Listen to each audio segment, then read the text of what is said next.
Bapak Ibu umat beriman yang terkasih dalam Yesus Kristus. Renungan hari ini Rabu 6 Juli 2022, hari biasa pekan ke-14, Injil Matius bab 10 ayat 1 sampai 7. Marilah kita mengawali dengan doa pembukaan. Dalam nama Bapa dan Putra dan Roh Kudus. Amin. Bapa yang Maha Kasih, kami berterima kasih dan bersyukur kepadamu untuk segala rahmat cintamu pagi ini. Kami mohon ya Allah agar Roh Kudus-Mu untuk membuka mata hati kami, mendengar dan menerima sabda-Mu. Semoga teladan heroik murid-Mu seperti kisah dalam Injil hari ini menjadi inspirasi bagi kami dalam meneruskan dan merawat sukacita Injil-Mu kepada sesama kami. Kepadamu kami serahkan doa sederhana ini. Amin. Marilah kita mendengarkan sabda Tuhan. Pergilah kepada domba-domba yang hilang dari umat Israel. Inilah Injil suci menurut Matius. Dimuliakanlah Tuhan. Pada suatu hari, Yesus memanggil ke-12 muridnya dan memberi mereka kuasa untuk mengusir roh-roh jahat dan melenyapkan segala penyakit serta segala kelemahan. Inilah nama ke-12 rasul itu. Pertama, Simon yang disebut Petrus dan Andreas saudaranya, Yakobus anak Zebedeus dan Yohanes saudaranya, Filipus dan Bartolomeus, Thomas dan Matius pengumpul cukai, Yakobus anak Alfeus dan Tadeus, Simon orang Selot dan Yudas Iskariot yang mengkhianati Yesus. Ke-12 murid itu diutus oleh Yesus dan ia berpesan kepada mereka, "Janganlah kalian menyimpang ke jalan bangsa lain atau masuk ke dalam kota Samaria, melainkan pergilah kepada domba-domba yang hilang dari umat Israel. Pergilah dan wartakanlah, kerajaan surga sudah dekat." Demikianlah sabda Tuhan. Terpujilah Kristus. Bapak, Ibu, dan saudara-saudari yang terkasih dalam Yesus Kristus. Dalam sebuah dialog agama ada sebuah pengalaman yang menarik bahwa orang-orang muda yang hadir sebagai wakil dari agama Katolik masih merasa takut untuk mengatakan dalam forum bahwa kami adalah pengikut Yesus dari Nazaret. Ketakutan ini seringkali merasa sebagai kelompok minoritas dan tidak terlalu sensitif bagi peserta dialog untuk menunjukkan identitasnya di tengah orang banyak kalau mereka itu adalah bukan orang-orang Kristen atau Kristiani. Ini adalah permasalahan yang klasik atau alasan klasik yang sampai hari ini belum dipecahkan. Untuk pengalaman ini justru ada kelompok orang muda lain memberi cara lain bahwa kita tidak harus mengatakan secara langsung atau terbuka sebagai pengikut Yesus atau murid Yesus, akan tetapi kita hadirkan Yesus melalui praktik hidup kita yang nyata, lewat sikap dan kesaksian yang nyata, cinta kasih atau solider kepada semua orang tanpa dikapling agama.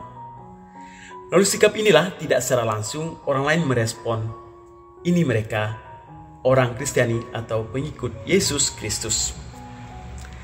Bapak, Ibu, dan saudara-saudari yang dikasihi Tuhan dan mengasihi Tuhan. Injil Matius hari ini dengan tagline-nya, "Pergilah kepada domba-domba yang hilang dari umat Israel."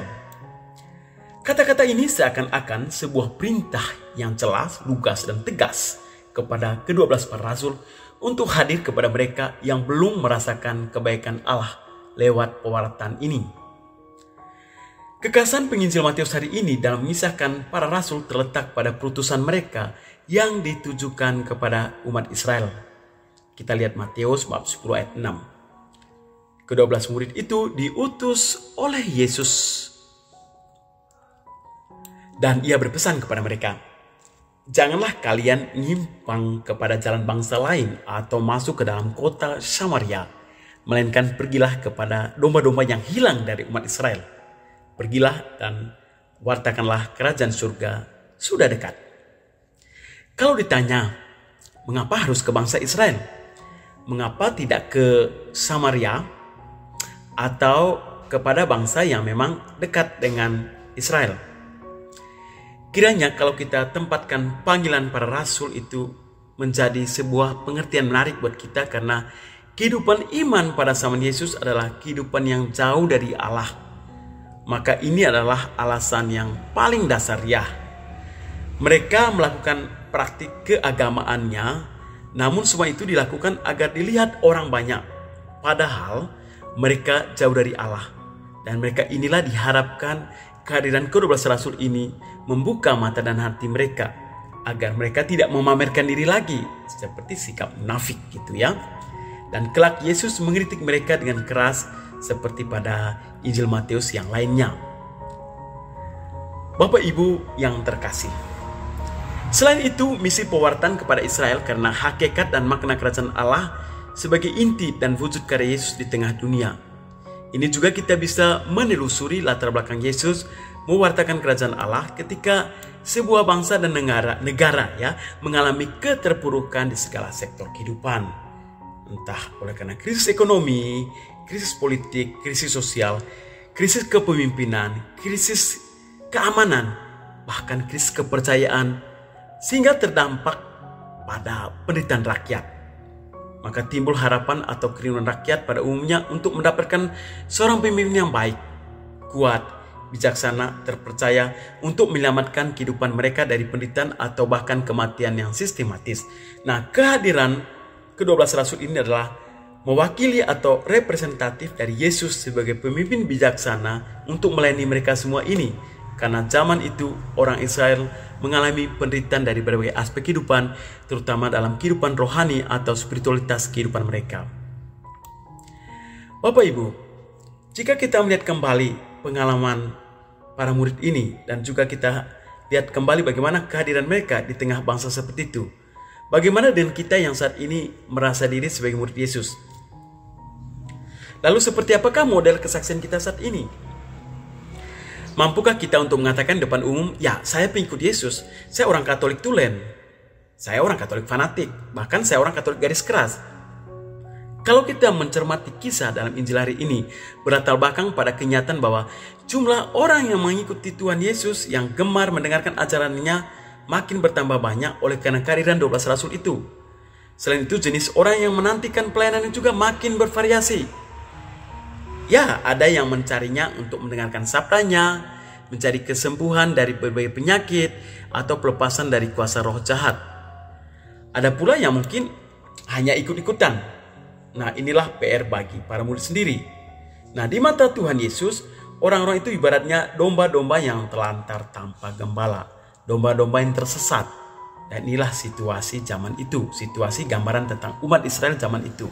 Nah, karena situasi inilah dan tuntutan pelayanan tersebut, Tuhan Yesus memilih 12 rasul ini sebagai muridnya, sebagai rasulnya, diharapkan akan melanjutkan karya-karyanya ini. Bila kita mencita-citakan sebuah karya pelayanan akan terus hidup, maju dan makin besar, kita tidak boleh terlambat menyiapkan kader-kader atau penopang untuk menjamin karya tersebut di masa depan. Dan Tuhan selalu mendaki lebih banyak orang yang akan dilibatkan, dipersiapkan, bekerja sama untuk melanjutkan karya-karyanya dunia ini.